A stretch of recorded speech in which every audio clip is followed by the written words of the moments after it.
함께 보실 말씀 로마서 1장 14절과 15절 말씀 우리 한 목소리로 같이 읽겠습니다. 14절 15절 함께 읽습니다. 시작. 헬라인이나 야만인이나 지혜 있는 자나 어리석은 자에게 다 내가 빚진 자라. 그러므로 나는 할 수 있는 대로 로마에 있는 너희에게도 복음 전하기를 원하노라. 아멘. 네, 인사합니다. 오직 예수님. 오직 예수님. 네, 예수님의 우리가 평강이 넘치시기를 축원합니다. 아멘. 아멘. 오늘 함께 읽으신 로마서 1장 14절과 15절 오늘 본문을 토대로 바울의 복음이 필요한 자들 이런 제목으로 말씀 받겠습니다. 바울의 복음이 필요한 자들. 우리가 지난 시간 바울이 로마 교회를 보기 원했던 이유, 원하는 이유에서 우리가 살펴봤죠. 바울이 로마 교회를 보기 원했던 이유는 첫 번째로 하나님의 은사를 나눠주기 위함이었다. 하나님의 은사를 바울이 주는 것이 아니라 성령님께서 주시는 선물인데 주의 종을 통해서 하나님께서 이렇게 주신다는 것입니다. 하나님의 은사를 나눠주기 위함이었다. 그리고 생명의 말씀을 함께 나눔을 통해서 믿음을 굳게 세우기 위함이었다. 그렇게 해서 이제 성령님의 위로를 전하는 것이 바울의 중요한 목적 중에 하나였다. 자, 세 번째로 바울이 로마 교회를 보기 원했던 이유, 세 번째로 그렇게 해서 영혼 구원의 열매를 얻기 위함이었다. 결국은 우리 교회의 목적은 하나님께서 우리에게 말씀을 주시고 그리고 우리에게 직분을 주시고 우리에게 사명을 주신 그 목적은 영혼 구원인 줄로 믿습니다. 영혼 한 영혼 한 영혼들을 살리는 것이죠. 그래서 역시 이제 그 의사나 간호사나 이런 이제 그 119 구급대원이나 이제 사람을 살리는 직업들 이제 참 귀한 직업이죠. 그런데 이제 역시 우리 하나님 백성들은 영혼을 살리는 중요한 직책이 있는 줄로 믿습니다. 영혼 살리는 거예요. 영혼 살리는 거. 근본적인 것입니다. 자, 그래서 사도 바울은 그 사명을 위해서 끝까지 최선을 다했던 사람이었죠. 자, 오늘 보면 바울의 복음이 필요한 자들 어떤 자들인가? 이제 여기서 교회는 여러 부류의 사람들이 함께 모여 있습니다. 여러 부류죠. 그래서 당시에 로마 제국 아래 있었던 로마도 마찬가지입니다. 많은 민족들이 있었고 그리고 많은 언어들을 사용하고 있었고 여러 가지 다양한 계층의 많은 부류의 사람들이 모여 있었습니다. 마찬가지로 교회도 로마 교회도 그렇게 로마 교회도 다양한 사람들이 모여 있었던 그런 교회였다. 자, 그들 모두가 다 복음이 필요한 사람들이다 것입니다. 모두가 다 그들의 사회적인 지위 그리고 성별 남녀노소 할 것 없이 모두가 다 죄로 인해서 죽어 있는 상태라는 것입니다. 우리가 자세히 살펴보면 그런 거예요. 우리 인간은 예수 그리스도를 믿는 믿음 안에서 구원을 받기 전에는 죄의 노예 상태에 놓여 있다는 것입니다. 그래서 복음이 필요한 사람들이다. 자, 오늘 본문을 토대로 자세히 한번 살펴보도록 하겠습니다. 자, 바울의 복음이 필요한 자들 첫 번째로 헬라인과 지혜 있는 자다 이렇게 나와요. 자, 14절 한번 읽겠습니다. 14절 시작.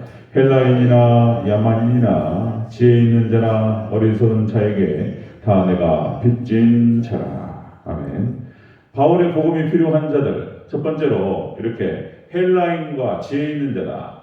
자, 이 말을 또 다른 말로 바꾸면 세상에 유능하고 능력 있는 자들 이렇게 유능하고 능력 있는 자들도 바로 복음이 필요하다라고 하는 것입니다.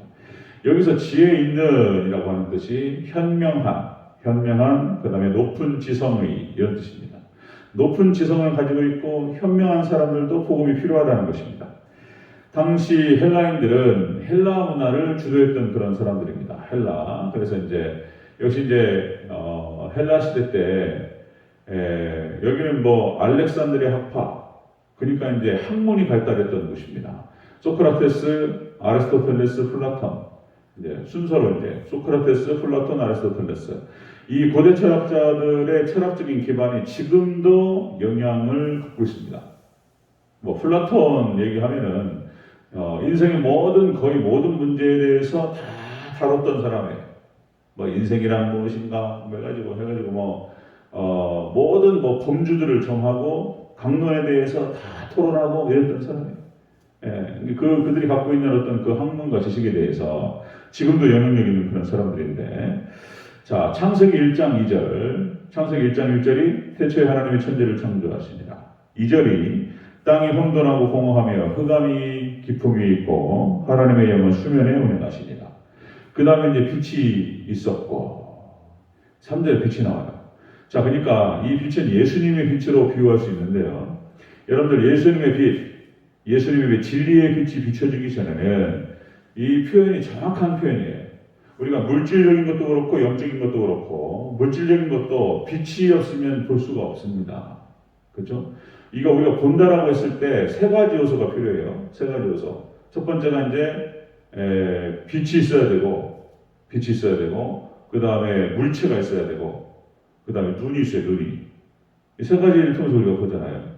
그러니까 이제 아무리 다른 조건이 주어져 있어도 빛이 없으면 보이지 않아요. 그래서 이 세 가지 표현이 정확한 표현이에요. 이게 혼돈과 공허와 흑암이에요. 그러니까 예수님의 빛이 들어오지 않으면 그 아무리 유능한 사람, 지혜로운 사람이라 할지라도 혼돈해지고요, 공허한 가운데로 빠져요. 그리고 이제 혼돈과 공허로 시작해서 혼란스러워요. 당황해요. 혼돈스럽고 앞뒤 구분이 안 가요. 그리고 이제 공허합니다. 그러다가 이제 흑암으로 들어가는 거예요. 이게 정확한 순서입니다. 물질적인 것도 그렇고 영적인 것도 그렇다. 것입니다. 자, 그래서 여러분들 예수님이 없는 유능한 사람들 보면은 이렇게 헛된 삶을 살아가는 경우가 많습니다. 심하면은 자살해요. 철학을 열심히 하면은 자살로 가는 경우가 굉장히 많아요. 굉장히 많습니다. 스티브 잡스가 스마트폰이라고 하는 것을 만들어서 혁신을 이끌어냈고 인류의 발전에 큰 기여를 했던 사람이죠. 애플의 스티브 잡스. 그들은 또 그렇게 얘기할 수 있습니다. 우리가 이제 붉은 악마 그러죠. 우리 이제 이것도 이름이 안 좋다고. 왜 말이 또 붉은 악마예요? 붉은 악마 그래가지고 이제 우리 2002년 월드컵 때 그 악마 복장을 하고 그리고 막 그 응원을 하고 그랬던 우리가 그냥 넘어가고 그냥 이렇게 재미로 그럴 수 있는 것처럼 스티브 잡스가 애플을 세울 때 로고를 선악과를 잡았다는 거잖아요. 선악과. 그러니까 이제 그 스티브 잡스는 그 아주 탁월한 능력을 갖고 있었던 사람이지만은 그 마음속에 생각과 발상과 철학이 그러니까 이제 하나님처럼 되고자 하는 그런 마음이 있었다는 거잖아요. 실질적으로 그랬다는 거예요. 실질적으로 이제 선악과 애플 한 입 깨워 물었잖아요. 선악과를 먹는다라고 하는 것은 하나님처럼 되고자 하는 그런 마음이 있었다. 그 실제적으로 이게 이제 이 스마트폰이 개발됐다라고 하는 것이 진짜 모든 생활 패턴을 바꿔버렸어요. 그 엄청난 혁신이었고 발전이었습니다.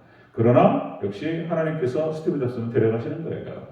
그 발상과 그 사고 자체가. 그러니까 허무하게 가버리는 것이죠. 자, 이렇게 세상에 유능하고 지혜 있는 모든 자들도 복음의 빛이 필요하다는 것입니다. 복음의 빛이 필요해요. 자, 바울의 복음이 필요한 자들, 첫 번째가 세상에 유능하고 능력 있는 자가 필요하고요. 자, 두 번째입니다. 두 번째, 바울의 복음이 필요한 자들. 두 번째로 야만인과 어리석은 자다. 이런 자들도 복음의 빛이 필요하다. 자, 14절 다시 한번 읽겠습니다. 시작. 헬라인이나 야만인이나 지혜 있는 자나 어리석은 자에게 다 내가 빚진 자라. 아멘. 복음의 빚진 자로서 사도 바울은 이렇게 야만인과 어리석은 자, 그러니까 세상에 무능하고 어리석은 자에게도 복음의 빛을 비추기를 원했다. 복음의 빛이 쫙 비춰지고 예수 그리스도의 빛이 비춰지면 지각이 열립니다. 지각이. 아무리 못 배운 분들도 이건 참 신기한 영역이에요. 이것도. 그러니까 초등학교도 제대로 못 나오시고 글도 잘 모르시는데 놀랍게 복음이 증거되고 그러면 이렇게 설명을 하잖아요.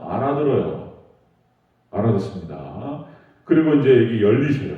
우리 한국에 이제 한국뿐만 아니라 아프리카 이렇게 이제 저개발국가 지각이 발달하지 못하고 이런 사람들도 자, 여기서 어리석다라고 하는 뜻이 미련한 그리고 바보 이해할 수 없는 이런 뜻이에요.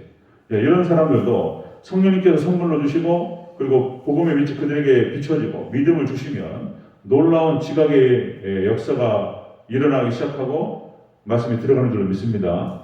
이게 들어가요. 그리고 구원받습니다. 이 놀라운 세계예요. 야만인도 마찬가지입니다. 이렇게 어리석은 자나 야만인도 이제 당시에 로마도 무슨 문명이 발달했던 그런 나라였고 그런 제국이었다고 얘기하지만은 야만인이에요. 야만인. 그러니까 이제 완전히 뭐라고 할까요? 그 인간이 아니에요. 그러니까 이제 그 콜로세움 어떤 원형 경기장에다가 사람을 집어넣고 노예들을 넣고 검투사들 서로 죽이는 걸 보면서 막 흥분하고 사람이 거의 야만적인 기질이 있는 거예요. 저도 가끔 이렇게 보기도 하지만은 사람이 그렇잖아요. 싸움 구경만큼 재밌는 게 없다. 그래서 UFC 이런 거막 치고뼈하는 거 이런 거 보면서 막 짜릿한 그런 것을 느끼고 사람은 죄성이 있어서 그러니까 이제 원형 경기장에서 로마에서 그렇게 해서 막 사람들을 갖다가 사자밥으로 막 놓고 그럼 사자가 짐승이 막 기독교인들 막 물어 죽이고 이런 걸 보면서 막 흥분을 느끼면서 막 좋아했다는 거잖아요. 그러니까 거의 야만인이죠. 그런데 놀랍게 거기에 복음이 들어가니까 그들이 바뀌었다는 거예요. 놀라운 역사들이죠. 여러분들 유럽에 복음이 들어가고 그러니까 이제 존 칼빈 종교 교육자들에 의해서 이제 성경의 세계가 열리기 시작합니다. 그리고 이제 딱 정리가 돼요. 하나님의 진리의 말씀들이 정리가 되고 이것들을 교육을 받았던 이제 예를 들어서 존 칼빈이 세웠던 제네바 아카데미라고 해서 칼빈이 교회도 목회를 했어요. 설교자로서 목회를 했는데 아카데미라고 해가지고 이제 성경학교를 갖다가 세웠던 거예요. 그래서 거기에 일기생이었던 존 낙스, 그러니까 이제 청교도의 아버지라고 표현하는데 이 사람이 이제 스코틀랜드 종교개혁의 선구자였던 것입니다. 당시에 스코틀랜드도 다 야만인. 그러니까 무슨 돌도끼를 들고 막 돌아다니고 막 이 정도는 아니었지만은 그들의 생각하는 발상과 복음이 안 들어가니까 하나님 말씀이 없기 때문에 하나님 진리의 빛이 없는 상태에서의 그 인간의 모습은 거의 야만인입니다. 사람이. 거기에 역시 스코틀랜드가 종교개혁이 일어나기 시작하고 그 복음의 빛이 영국으로 확장되기 시작하면서 그들이 신사의 나라가 된 줄로 믿습니다. 그렇게 된 거예요. 미국도 마찬가지였습니다. 미국도 이제 이주가 시작되고 유럽 사람들이 많이 아메리카로 건너갔잖아요. 그래서 서부 개척 시기 그때도 말씀드렸지만은 그냥 죽여버려요. 보안관도 죽여버려요. 이렇게 그냥 거의 무법천지, 석양의 무법자 이런 그런데 이제 미국에 불어닥쳤던 놀라운 그 부흥의 역사를 통해 가지고 하나님이 싹 청소를 해버려요. 그냥 그런 야만인들 무법자들 이런 사람들 다 하나님께 회개하고 그리고 그냥 신사가 되어버렸어요. 그냥 1740년대 1차 부흥과 1800년부터 1840년 40년 정도를 2차 부흥은요 기간이 길었습니다. 1800년부터 1840년 미국 전역을 갖다가 다 청소해버렸어요. 이 청소에 따라가는 것은 그러니까 이제 그렇게 야만이고 말도 안 되는 인간들이 그냥 신사가 되어버렸다니까요. 그게 미국이 되어버린 거예요. 미국이. 하나님의 놀라운 역사죠. 자, 그 다음에 우리 한국도 마찬가지였죠. 한국도 그냥 조선시대 때 유교에 쪄들어가지고 그렇게 했었던 그러니까 그냥 생각하는 발상들이 다 죄인이에요. 죄인. 그런데 역시 복음의 빛이 비춰지고 선교의 역사가 일어나기 시작했을 때 한국이 놀라운 은혜가 임한 줄로 믿습니다. 한국 임한 은혜가 임했어요. 자, 바울의 복음이 필요한 자들은 다 이런 사람들이다. 모두에게 필요하다. 세상에 유능하고 능력 있는 자, 세상에 무능하고 어리석은 자, 모두에게 필요하다. 세 번째 보겠습니다. 세 번째, 바울의 복음이 필요한 자다. 세 번째로 로마에 있는 너희, 로마 교회에게도 복음이 필요하다는 거예요. 자, 15절을 같이 읽겠습니다. 15절 시작. 그러므로 나는 할 수 있는 대로 로마에 있는 너희에게도 복음 전하기를 원하노라. 아멘. 로마에 있는 너희에게도 복음 전하기를 원하노라. 그러니까 로마 교회에게도 지금 복음이 들어갔어요. 그래서 교회가 세워졌다는 거잖아요. 그래서 예수님을 믿는 사람들이 모여 있었다는 거예요. 이렇게. 그럼 그들이 어떻게 예배를 드렸는지는 알 수 없지만 그들에게 가서도 복음을 제대로 증거하기를 원했습니다. 그렇게 사도 바울이 들어갈 수 없었기 때문에 그래서 로마서를 기록했다는 거예요. 복음의 체계가 필요했습니다. 복음의 체계. 그래서 로마서 1장부터 해가지고 16장까지 과연 복음이 무엇인가에 대해서 구약성경 전체를 갖다가 쫙 꿰뚫면서 예수 그리스도를 중심으로 해서 정리합니다. 그게 로마서였어요. 이제 우리가 좀 자세히 살펴볼 텐데. 자, 그래서 이 말이 무슨 말이냐면, 복음, 진리의 빛은, 자, 여러분들, 계시 이해의 점진성, 그런 말씀 드렸습니다. 하나님의 계시의 말씀은, 이제 여러분들 구약성경과 신약성경이 정경이 확정됩니다. 2000년 전에 확정됐던 거예요. 그런데 2000년 동안 이 계시의 말씀이 계시의 말씀을 이해하는 것은 점진적이었어요. 점진적. 그래서 또 말씀드리면 그러니까 이제 1세기, 2세기, 3세기, 4세기, 5세기 이렇게 400년 넘게 500년 가까이를 신론을 가지고 그렇게 강론을 벌이고 논쟁이 있었던 거. 신론. 삼일체가 뭐냐?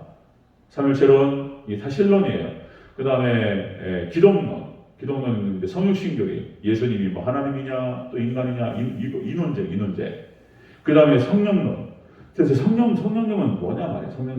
성령님은 무슨 뭐 하나님 인격이시냐 아니면 어떤 뭐 기운이냐. 이게 또 인격이기도 하고 또 기운이기도 하고 이런 거예요. 에너지이기도 하고 막 복잡한 거예요 이제. 이게 다 필요한 말들이고 다 적용되는 말들인 거예요.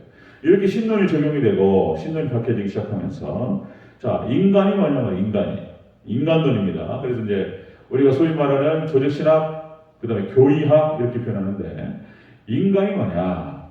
그래서 이제 인간이 이제 성선설, 성흑설 해가지고 수많은 논쟁들이 있었습니다. 자, 인간은 죄인이고 죄로 태어납니다. 죄인.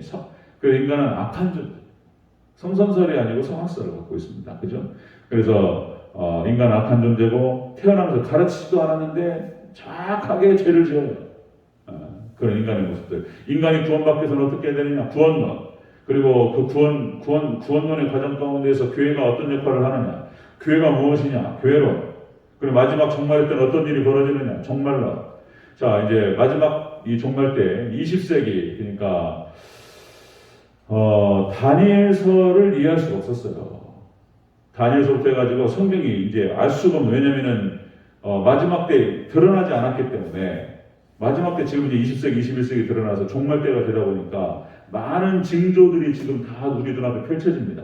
그러면서 이게 이런 뜻이었구나. 이제 지금 마지막 때 이해가 되는 거예요. 다니엘서가. 그전에는 다니엘서 몰랐어요.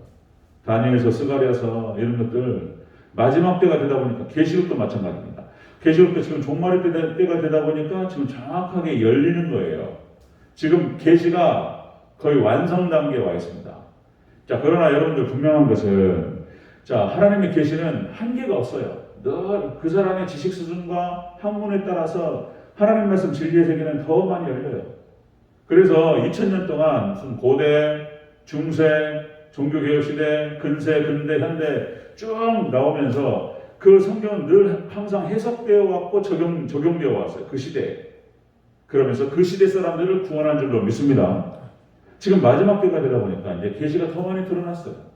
또 말씀드리지만 과학이라고 하는 과학신학이 서양에서 또 이제 유럽과 미국에서 이제 알리스터 맥그라스라고 가지고 그 중심으로 많은 과학신학자들이 일어납니다. 이들이 이제 과학의 세계가 성경을 입증하고 있어요. 이런 것들. 자, 어쨌든 바울의 복음이 필요한 자들은 모두에게 필요한 거예요. 이렇게 해서 세상에 유식하고 능력 있는 자들, 그리고 무능하고 어리석은 자들, 그리고 이미 복음을 받았지만 역시 다시 더 많이 깨달아야 될 자들, 모두에게 복음이 필요하다. 이것을 오늘 본문에서 얘기하고 있습니다. 여러분들 예수님을 증거하는데 어떻게 모든 만물의 진리의 체계가 예수님과 연결되는지 여러분들 깨달음 있으시기를 주의 이름으로 축원합니다. 하나씩 더 자세하게 말씀을 드릴 거예요. 놀라워요. 놀랍습니다. 진짜 예수님 진리의 핵심이에요. 예수님과 어떻게 모든 게 연결되는지 다 연결돼요. 삼위일체 하나님, 예수님, 우리 진리 되신 예수님과 다 연결돼요. 예수님을 아는 것이 진리를 아는 거예요. 놀라운 깨달음이 있으시기를 주 여러분 축원합니다. 아멘. 여러분들 예수님만 붙잡으시면 다 열리셔 진짜. 자, 하나씩 열어갈 때 여러분들 놀라시기만 하면 돼요. 놀라시기만 하면. 예, 여러분들 귀한 은혜 갖기를 주 여러분 축원합니다. 아멘. 기도하겠습니다.